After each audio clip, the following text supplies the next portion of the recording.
Kita akan membahas 9 judul yang sudah tertera di video. Yuk kita bahas. Yang pertama yaitu perubahan sistem pemerintahan. Ini terbagi menjadi 3, yaitu pembatasan masa jabatan presiden. Amandemen UUD 1945 membatasi masa jabatan presiden maksimal 2 periode, menghindari kekuasaan yang terlalu lama seperti era Soeharto, menjamin pergantian kepemimpinan yang teratur. Yang kedua, yaitu pemilu yang lebih demokratis. Penyelenggaraan pemilu langsung untuk presiden dan wakil presiden, sistem multipartai yang lebih terbuka, pengawasan independen melalui Bawaslu dan KPU. Yang ketiga, yaitu desentralisasi kekuasaan. Pemberian otonomi daerah yang lebih luas, pemilihan kepala daerah secara langsung, dan pembagian kewenangan pusat dan daerah yang lebih jelas. Yang kedua yaitu penguatan lembaga legislatif.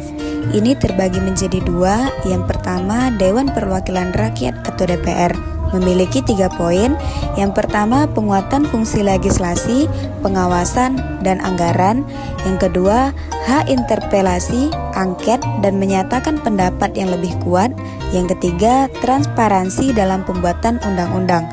Lalu yang kedua, Dewan Perwakilan Daerah atau DPD memiliki 3 poin. Yang pertama, pembentukan DPD sebagai perwakilan daerah. Yang kedua, memberikan suara daerah dalam pengambilan keputusan nasional. Dan yang ketiga, fokus pada kebijakan otonomi daerah dan hubungan pusat daerah. Yang ketiga yaitu pembentukan lembaga baru.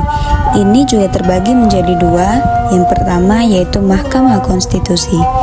Poin yang pertama, kewenangan menguji undang-undang terhadap UUD. Poin yang kedua, memutus sengketa kewenangan antar lembaga negara.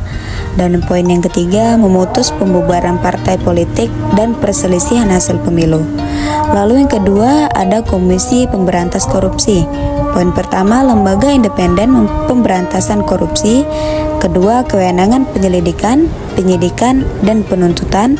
Dan yang ketiga, fokus pada kasus korupsi bernilai besar dan melibatkan pejabat negara. Yang keempat, reformasi birokrasi dan hukum. Reformasi birokrasi, penyederhanaan prosedur pelayanan publik, peningkatan transparansi dan akuntabilitas, modernisasi sistem administrasi, reformasi hukum, pembaruan peraturan perundang-undangan, penguatan independensi lembaga peradilan, dan pemberantasan mafia hukum. 5. Kebebasan pers dan HAM. Kebebasan pers, penghapusan surat izin usaha penerbitan pers, jaminan kebebasan berpendapat dan berekspresi, berkembangnya media massa independen, hak asasi manusia, pembentukan Komnas HAM yang lebih kuat, ratifikasi konvensi internasional tentang HAM, penyelesaian kasus-kasus pelanggaran HAM masa lalu. 6.